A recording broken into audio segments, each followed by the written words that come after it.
Welcome to the One Delightful Podcast, where we believe life should be simple, but fun. I'm Philip. And I'm Katie, and we invite you to join us on a journey as we figure out how to clear through the clutter of life to create space for what matters. Because if we can do it, anyone can do it. On today's show, we're going to talk about friendship in adulthood. That's right. We're starting a series, our first ever series on the podcast. And today it starts with talking about 6 reasons why finding friends and community as adults can be sort of hard. Yeah, because we feel like that, and we feel like you guys probably do too. And after that, we're going to end with what do you recommend?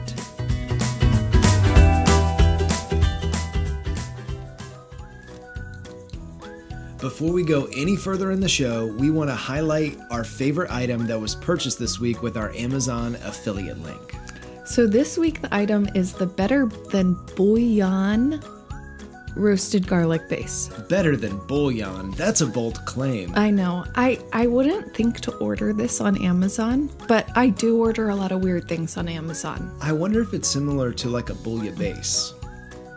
I don't know what that means. I don't either, but it's alliteration, and it sounds like something a chef would say. So this base gets like really good reviews, almost 2,000 reviews, which is a ton for like something that's not even bouillon, and claiming to be better than bouillon. Yeah, and so you would think like, okay, it almost has 5 stars, like it's 4.5 stars, but I sourced some of the 1 stars just because.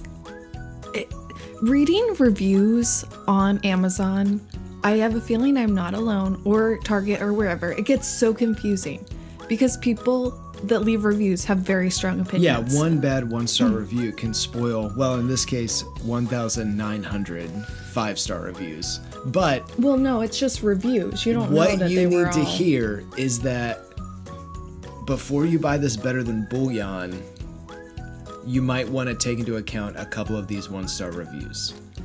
Well, okay, so some of my favorite was Sylvia Supino.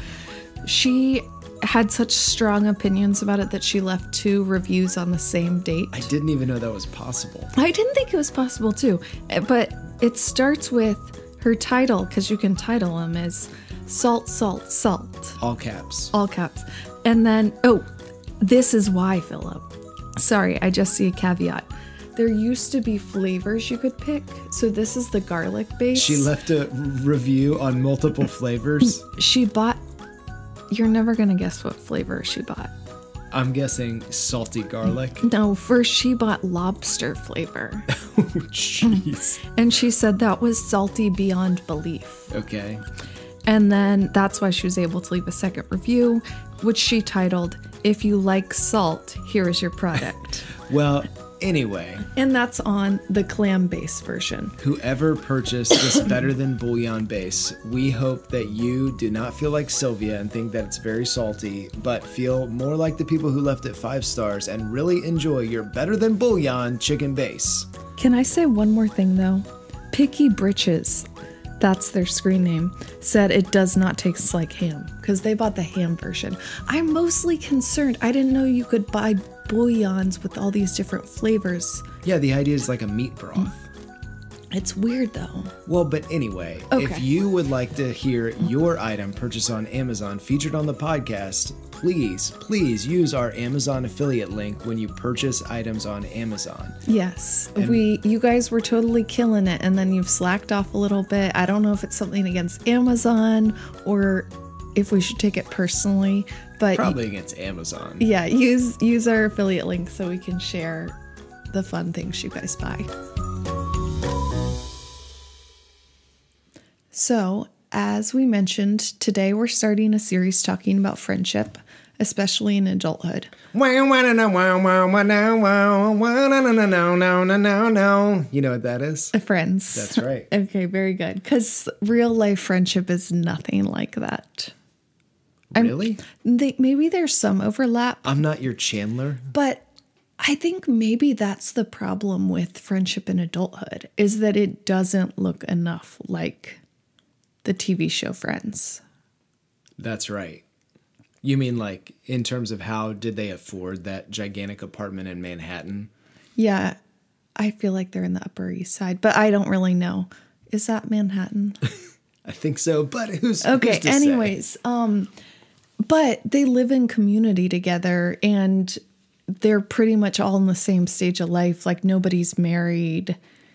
You know what I mean? Like You look at Friends and think, oh, this is what life should be like. But and then this is you what I want. become someone that's in your like late 20s, 30s, early 40s and realize, friendship just does not look like that. Right.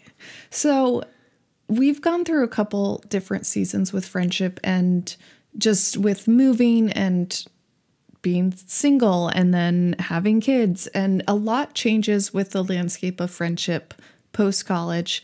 And we kind of figured we're probably not alone with this in feeling like sometimes it's hard to navigate this.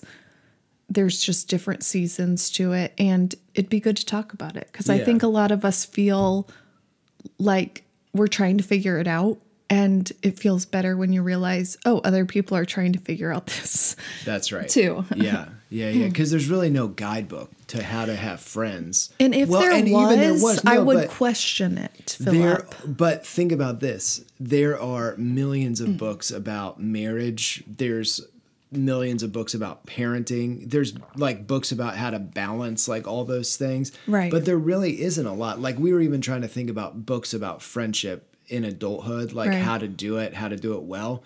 And we couldn't think of anything. I thought of one though, but I haven't read it. So I didn't feel like it could be a source, but it sounds good. It's called Text Me When You Get Home.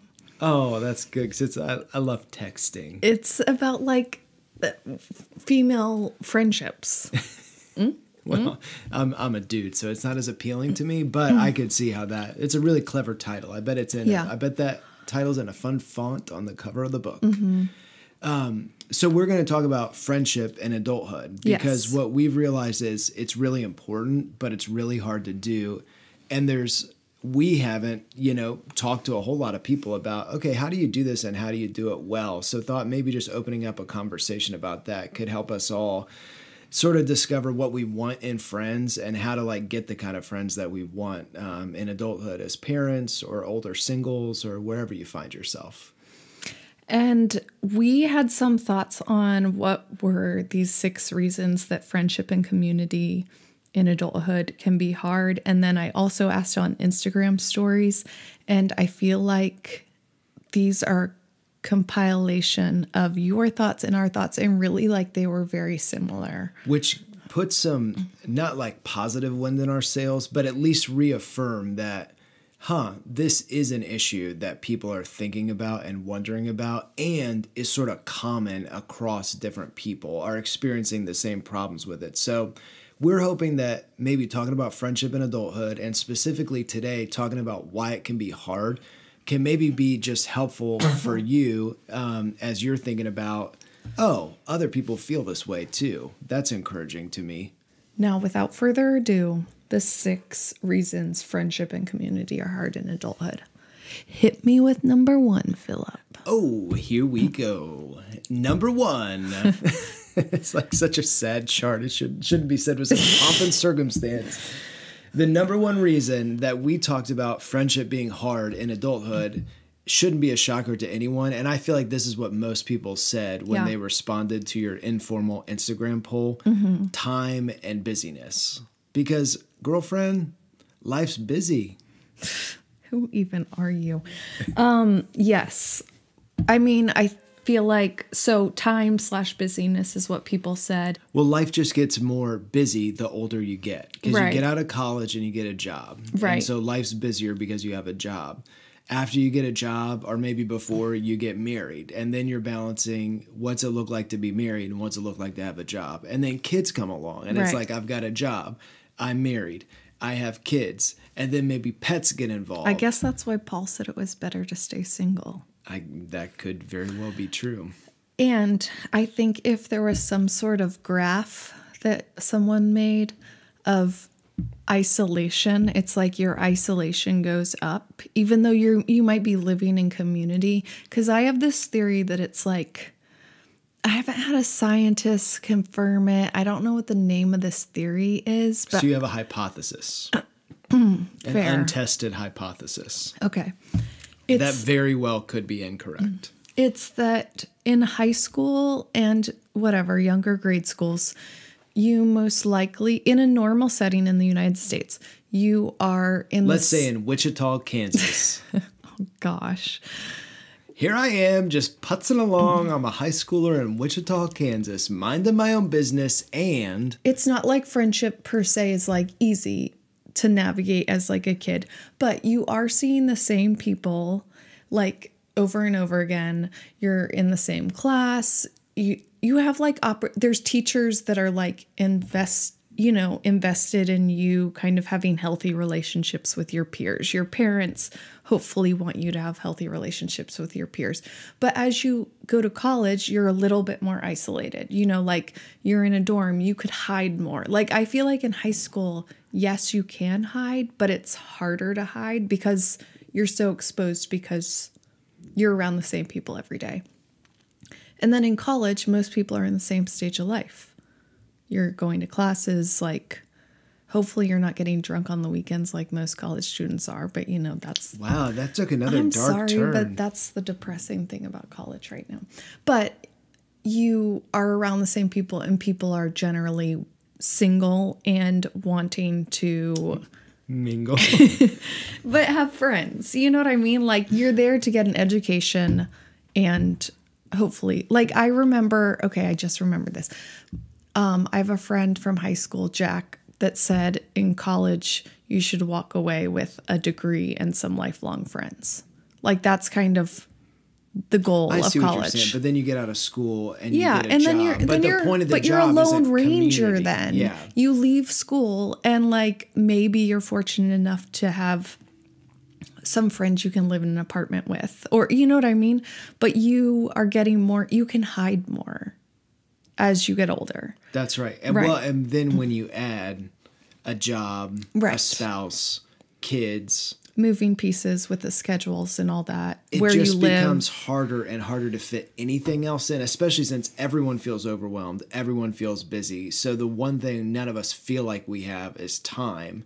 But I think too that especially for people like us who are more introverted, something that we feel like we haven't had either are strong friendships. But what do you do when you feel like I'm so busy and overwhelmed? I don't have time to add anything, but man, I know I really need to have strong friendships too. How do those two things go together? Especially when at the end of the night, when maybe you would have a little bit of time, all you want to do is sort of turn on a TV show and chill, right? Right. Because we're so not like community, like people aren't living in community like they were maybe like 100 years ago. We're That's just right. like living in individual we're garage apartments. People, not front porch people. Yeah. You know what I'm talking about? I do. There. Yeah, the idea of front porch being like it used to be the social. Right. Everyone would sort of come home and end up on their front porch, where now people pull into their garages, close the garage door, and never come out again. Okay. So I think we can move on to the next one. Yeah. So why is friendship hard? I think maybe the biggest one is time and busyness. But there's other reasons that we thought of too. I think this is one of the biggest ones for me. And that's assumptions. What do you mean by that? This is a takeaway for me as a dude. I am a dude. Mm-hmm. Shout out to all the dude listeners. Shout out to the dudes. That's right. I think that we make an assumption, especially in our social media world, that I'm the only one that feels lonely and isolated. Like I'm the only one that feels like, I don't know if I have many deep connections other than my spouse and my kids, because we walk around and see other people basically on their best behavior, right? You know, if it's on social media, you're seeing sort of like the best of life, and that usually involves hanging out with other people. If you just say, hey, how's it going? You know, maybe you're talking about very superficial things that you're doing with your family, or you're saying, I'm so busy, you know, or whatever it is that you would say. And it's very easy to walk through life assuming that I'm the only person that feels like sort of alone and isolated some of the time. I'm the only person that's sort of longing for a deeper friendship. But I think that that assumption is a big reason that prevents us from having deep friendships with people, because in our experience, at least, when we've brought that up with others, we sort of wish that we were a little bit better at forming friendships. Most of the time when we bring that up, people say, you know what, I do too. And I'm not very good at that either. So we walk around thinking that everybody's feeling fine except us. But I think the reality is probably more, not many people are feeling fine, but are projecting the image of being fine. And that assumption prevents us from connecting with other people. And then with assumptions too, we felt like sometimes it's like we want to be known as humans and we want to know other people and we want to know we're not alone. But if we assume that other people are doing fine and couldn't possibly feel the way you feel, you just kind of keep everything at surface level. So I feel like there's the assumption prevents us from even having friendships in the first place, but then sometimes it prevents us from going deeper in those relationships as well. Yeah, because if I look at you, whether it's sort of the Instagram version of your life or whatever it is, and think that you're fine and think that you're good to go in that area of life, then I'm going to have a lot of fear about opening up and being vulnerable, right? And you're going to want to match that. Like if you're like my friend Katie has a neighbor that kept like was pretty like neat and tidy, and so sometimes Katie would be like, oh gosh, I don't want to have her over because what if like she sees how messy I am, you know, where she's assuming, where I'd be like, oh man, maybe she'll bring her mop over and clean up some of my stuff. Yeah, so assumptions I think prevent us from even starting relationships with people. Like it could go from, I assume you have enough friends and you're good, to I assume you're not, you're like an all-star parent and this is easy for you. And I'm the only one that, you know, wants to. Or what do you think about this? Do you think that it would be safe to say, I mean, some people probably do a very good job with friendship.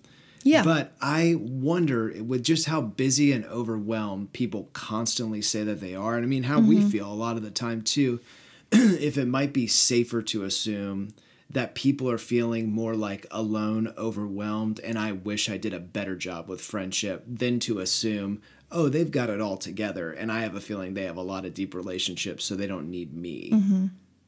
So are you suggesting it's better to do the second one? No, I'm saying I wonder if it's better to assume, given the way our culture is today. You know, I think people are hungry for authentic community and friendship because they don't have it. Right, but it takes risk. Yeah, right. It takes risk to get to that point. And I'm saying it's probably easier to take that risk if you're going in saying, you know, I assume they probably feel more like me than feel like they have it all together. Well, and if you make that assumption, like you're the one, you're only risking like kind of embarrassing yourself a little bit. And yeah, like hopefully, you mean my biggest fear in the world? I know, but there's a lot of talk now about vulnerability and like the power that just being vulnerable has. Brene Brown's books have like uncovered and like helped people talk about that more. But I just think that, yes, it's like the idea of a wound is the quickest way to the heart. So it's like, yes, it might suck to be like, oh gosh, we just moved here. I'm like, cause so when we moved to Massachusetts 7 years ago, 6.5 years ago, we knew some people, fortunately, like we knew some people that were really a stage of life ahead of us, and they were our friends, but I also was craving friendships that had kids our own age, or kids' age. And I was like pretty desperate to have, I was very like vulnerable and desperate to have friends at that point.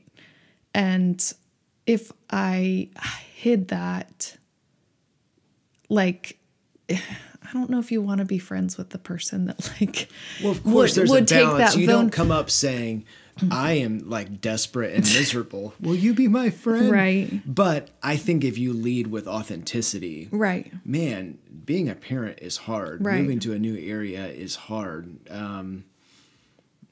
Whether it's in like your MOPS group or, at like a mom's play date or something like that, that person is a lot easier to open up to and connect with than someone that just puts up a front of I've got it all together. Right. Well, and I think sharing those vulnerabilities like help you find your people, because it may not be the same thing. It could be like you're talking with somebody. My assumption that I struggled with when we moved here was everybody else has enough friends already, and so they don't want to be friends with me because like they're good. Because we're in an area where a lot of people went to college here too. So I just always felt like they have their college friends.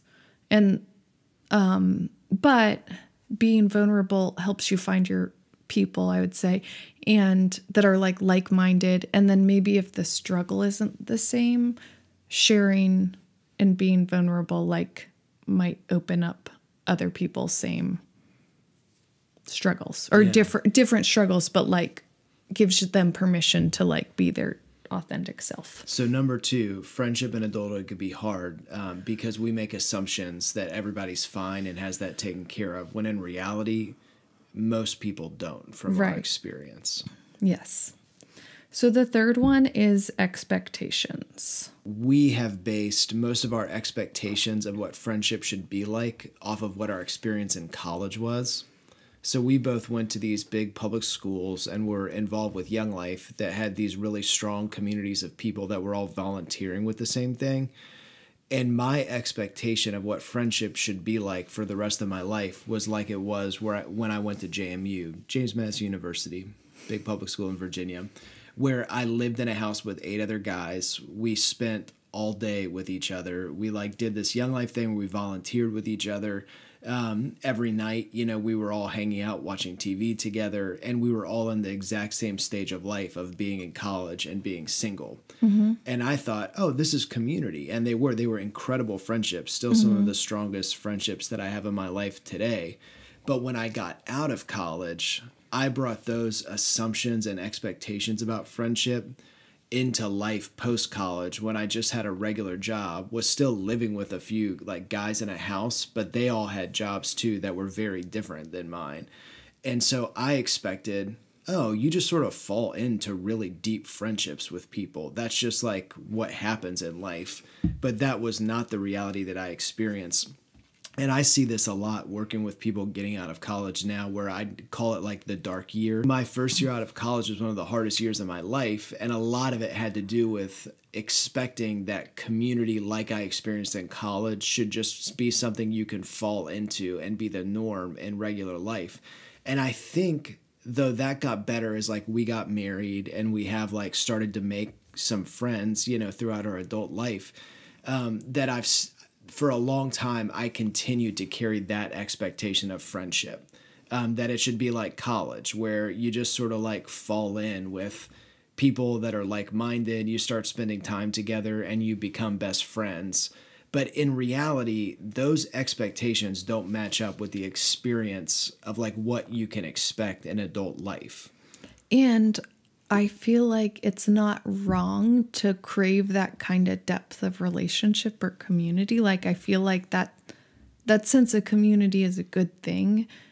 And just because it's not easy to recreate it or it looks different doesn't mean you can't have those kinds of friends. It just probably isn't going to look the same way that it looked in college. And that expectation of needing to reframe the way it looks can be hard. Oh, and what it takes to make it work. Right. Yeah, because I'm thinking too, I think and it ties into the whole isolation thing too, but it's in college or around that time of life, it's you're all living together. So you don't have to really think oh, what do I want to do on Saturday night? Or it's not like you have to even make plans because people are just around.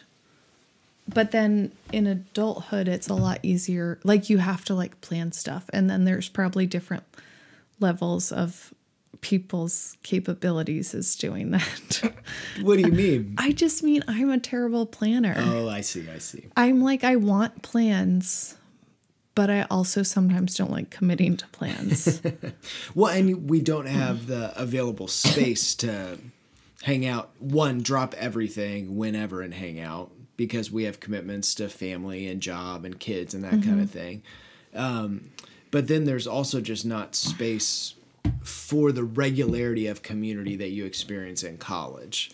Right. And that's okay. Because it's possible to have really strong friendships with people that you don't see every day.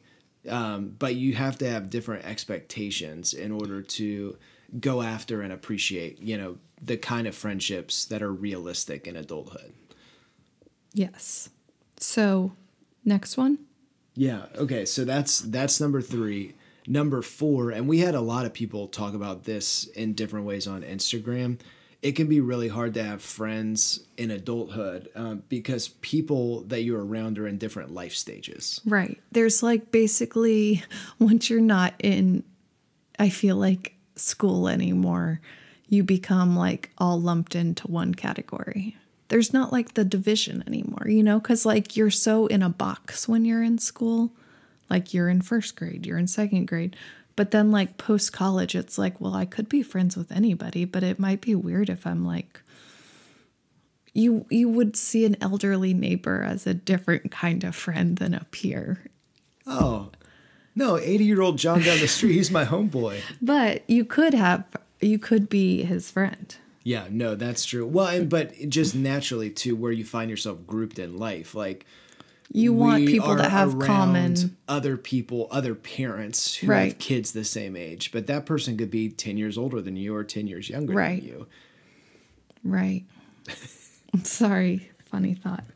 Yeah, so there's different stages of life.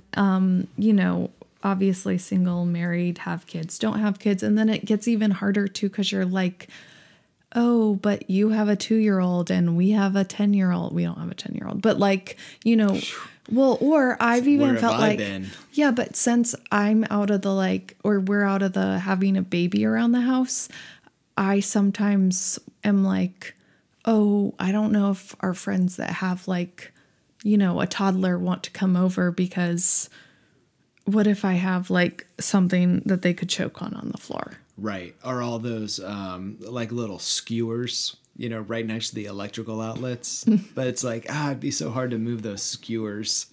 I don't think people are going to get your joke. Guess we can't have any toddlers over. Yeah, no. But so I think that the kids just make it so complicated. Yeah. People's schedule too, because I already feel like I blinked and I'm out of the stage of motherhood where I'm just having play dates and coffee with my friends.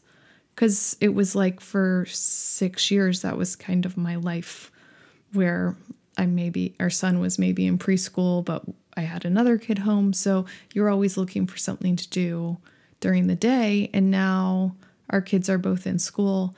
And I feel like, oh, wow, that went by really fast. And I'm usually working during the day. And right. And then even that's a thing too, right? Like some people work, some people stay home. And so their schedule availability with kids at different ages is a big thing. Right. You could be the same age and one person's single and another person's married. And that can become like a barrier that makes friendship not impossible, could be really good, but can also be really hard.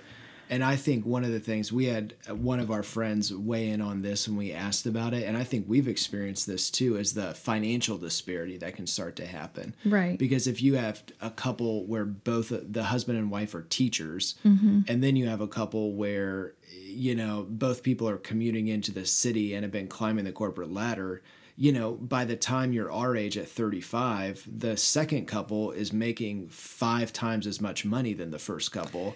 And they're like, you want to go to this fun tropical island. And we're like, I'm trying to think of a funny comparison. Well, no, I mean, I'm not even saying that. I don't even know if we could pay for the gas for the helicopter. Right. Yes. There you go. Yeah. There you go. But so big, that's funny. But I mean, I think the reality for us sometimes is we've wanted to go out to eat with friends and there's a financial disparity and it's like, oh, that's going to be a stretch for us. You know what mm-hmm. I mean? To do something like that. And that can make friendship hard sometimes. Yeah. Especially when you want to split an entree. I now split entrees more for health reasons than for financial reasons. Yeah, fine. Okay. I think we exhausted that one. Yeah, so what's next? Transient culture. Watch your language. Children are listening. Do you want to elaborate? Yeah, I will. And this is very pertinent to us now, but I think has also been pertinent to us through the past few years. Yeah. People just move a lot when Right. you're around our age. I feel like it's less common to just stay where you grew up and be there your whole life than it is to move around a bunch now. Mm-hmm. And whether it's you're moving into a new place or you're consistent in a place but have a lot of people moving in and out around you, that just makes forming friendships and keeping friendships hard. Right. Especially with like, so I think I'm a 6 on the Enneagram. Sorry, we're going to talk about that this spring since we always talk about it. But I sometimes feel like I identify with the 5 with this, which is they have lower kind of energy. But I sometimes feel like I don't have the emotional energy to invest in people if I think they're not going to be here very long. Yeah. And my mindset has changed with that a little bit. Like where I think when we first moved here, I was like, don't want it to have anything to do with people that might be transitioning out like very soon. So if you're in grad school or something like that. Yeah, like I'm like, you had an X on your back as far as I'm concerned. But I think now that I've seen some people move away since we've been here, and I've realized how much that relationship meant to me, even though they're not here anymore, or like maybe we just keep in touch occasionally, etc. I still am glad I had that relationship. So I feel like my mindset with that has changed, but the transientness of our culture can be hard. Yeah, and I think that there's like a calloused issue with that too on both sides. If you're moving a lot, you become calloused. I hate goodbyes or it's really uncomfortable to forge friendships. I just become callous to doing it. Defense mechanism. Or if you have a lot of people coming in and out of your life, you can become calloused and do like you said. You know, it's almost like, oh, you might move, so I'm not even going to try with you. Right. It's funny. We were down in Virginia last week for February break, and on the way back, we stayed with Katie's aunt. And she had moved around a lot early in life out of college. And her dad had given her some really cool advice that I thought was really pertinent to this. Which is act as if you're going to be there forever. Which I kind of wish that I knew about that a while ago. Yeah, I know. Why was she holding out on you for so long? You know, I have a lot of relatives that have said some like really powerful things. Are you talking about the ice cream, you scream, we all scream for ice cream thing? I think my great-grandmother made up ice cream, you scream, we all scream for ice cream. I'm sure that she did, and Katie. You know what she also said, and I don't know if this is a famous quote or if this is just a famous quote in my family. You can tell me. It's, I'd rather pay the grocer than the doctor. Is that famous? I feel like that's a thing. It could be. Yeah. Yeah. Okay. But anyway, that the people moving around a lot can make friendship hard. Yeah. Well, but I thought that was good. Whether you're going to be there 6 months or the rest of your life, treat it like it's going to be a place you're going to be at forever. And you're probably only going to be better for the relationships that you build. Yeah. All right. So we're at number 6. We've made it all the way through this incredible list of depressing things. Are we self-deprecating? Self-deprecating. No, I don't think so. Okay. So the last one is compatibility. Compatibility? You mean like fighting? Compatibility. One thing that makes friendship and adulthood hard is being so combative. Why are you typing? They can hear that. I'm looking up what combative means. No, you're not. I'm self-deprecating. Okay. Can you expand on this? Yeah. When you get married, and especially when you have kids, there's just a lot more people in the potential relationships that you have to figure out if are compatible with each other. So if we have couple friends, it's nice if the husbands are compatible and the wives are compatible and you're both compatible together. Right. If you have kids, it's really nice if the spouses are compatible and the kids are like around the same age and like playing together. And it can be really hard the more people that you add into the equation to find people that match up perfectly with you. So we've definitely had instances where it's like you really connect with the wife and maybe I don't connect as well with the husband, or like we connect with the couple, but our kids are different ages. And that can be like a big roadblock to making that a consistent relationship. If it's like, oh, we're really excited to go hang out with this couple, but our kids are like, we don't want to go over there. It's no fun. Yeah, that's true. I feel like you're hinting at finding kindred spirits. I thought you were going to say something about Finding Nemo. No, but like the intangible things that there's some people you meet and you just like click right off the bat with. You know, you're thinking a funny thought. What is it? It's like that famous phrase. Sometimes you feel like a nut. Sometimes you don't. No, that's not applicable. I think it's perfectly applicable. Think about it. Well, but were you thinking the kind of compatibility I was thinking of, or were you just thinking like the very like black and white? I was mainly trying to think through where did that little catchphrase about the nut come from? And then that got me thinking about, oh, you know what? Almond Joy and Mounds both have coconut in them. And I used to not like stuff with coconut, but now I really do like stuff with coconut. So I wonder if I'd really like a Almond Joy or a Mounds bar. Can I just say I don't feel very compatible with you at the moment? So anyway, well, that was sort of a little depressing list that we just created. Well, there's hope though. So we really went through these because we kind of wanted to identify what's the challenge here, like acknowledge what are the problems that we're all facing when we're trying to navigate friendships in adulthood. Yeah, that's right. Because I think we found ourselves frustrated that finding friendship wasn't easier than it was. But a lot of the reasons we were frustrated were because of these things that made it hard. And by identifying why it was hard, it helped us to be able to overcome those hurdles a little bit better. So all this to say, we think friendship in adulthood is hard but worth it. And we really found, as we were thinking through problems in having friendship and creating community in adulthood, that you guys echoed those same things. So we think it's worth it, and identifying those problems hopefully can help us come to solutions and acknowledge that we're not alone. Yeah, and sort of to close out our discussion for today, I think really to sum up the why of like why we feel like friendships are worth fighting for and really important in our life.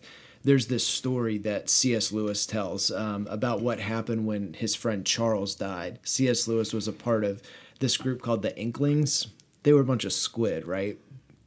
I don't think of squid. Like ink doesn't make me think of squid. It's not like my first reaction. So only think of squid. He was it takes me a while to like get to the point of your joke. He was part of this group of friends, and one of his friends, Charles, died.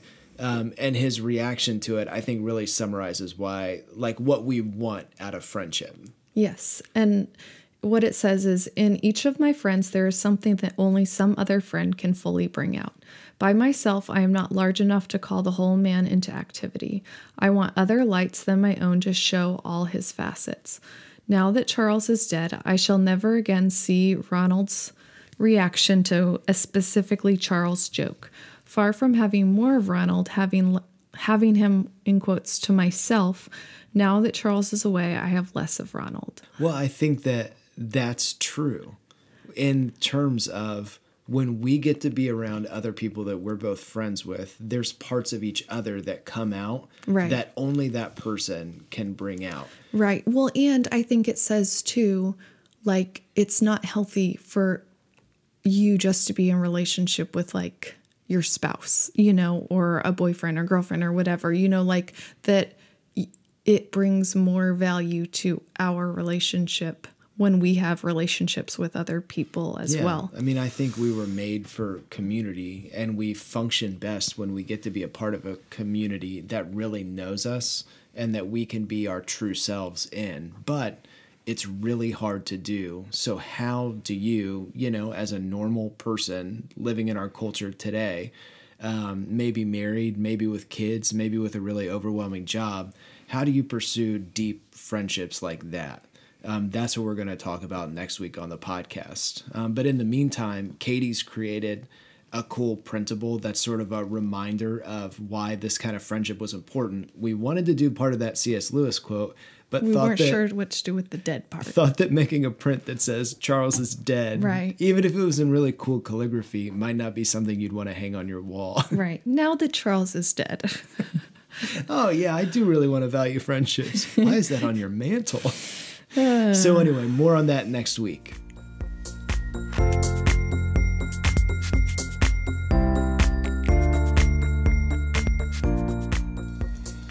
We're going to end today's show with What Do You Recommend, where we make a recommendation about something that we love in the world.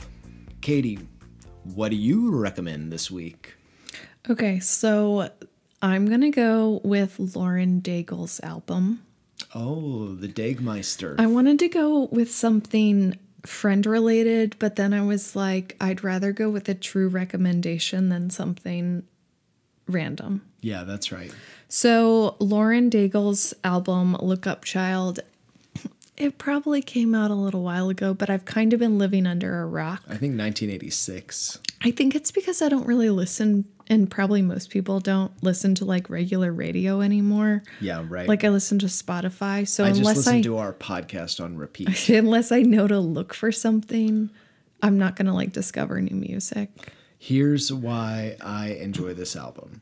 Go for it. Because when you play it, our little 4-year-old Carter has gotten to know these songs and will sing along with it. And her little 4-year-old singing voice is amazing. That's true. I highly recommend it, especially if you have a small child that will sing along with it. Well, and I feel like it's good like pump up music. It's like pump up Adele. That's right. Right. It's like pump up Adele. Yeah. It's like, Adele, you're great, but I wish you'd pump me up a little bit more. Like Lauren Daigle. Yeah, so that's my recommendation. So if you've also been under a rock, you might want to check out this album. If you have not been living under a rock and you've enjoyed this, give yourself a pat on the back. Philip, what do you recommend? My recommendation this week is also in the audio category. It's a podcast, and mine actually does relate to our friendship topic. Oh, wow. It is. You really one-upped me. The podcast that I have become enamored with over the past few months, and it is called Conan O'Brien Needs a Friend. It is an hour-long podcast where Conan O'Brien just interviews a celebrity in long form with the idea that he's trying to figure out if that person would be able to be his friend, because he says he doesn't have any friends. So at the end, does he say, like... How does it end? It ends with like a producer saying, so what do you think? Would you be Conan O'Brien's friend? And they're like, I don't know. It's not like Conan being like, oh, I wouldn't want to be friends with them. No, the other person is judging him. Got it. But his humor is right in my wheelhouse. So I don't laugh out loud at a lot of stuff. And I like sit with headphones in and I'm making dinner and I'm just laughing out loud because it makes me Rolf. I might want to listen to that now. That was a good sales pitch. You really should listen to it. It's so good. Well, it's no One Delightful podcast, but it's close. I feel like we also really liked his Netflix show. Oh, Conan Without Borders? Yeah. Where he travels around the world and visits other cultures. I do agree with you. He's really funny. Yeah.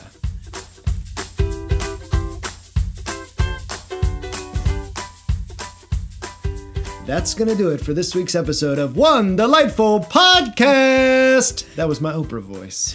So you can check the show notes for stuff like things that we mentioned during the podcast that you might want to look up. There'll be a full blog post on this as well. And the printable we mentioned. And the Amazon affiliate link where for no cost to you, you can support us in a little way. If you want to learn more about other things that we do, follow us on Instagram, One Delightful Home. Follow us on the interwebs, onedelightfulcreative.com, or follow us on Twitter. We don't actually have Twitter. We don't have a Twitter either, but we're more of a visually centered LLC artistic community. Yeah. And send us a DM or an email if you have thoughts on friendship. Have a great week.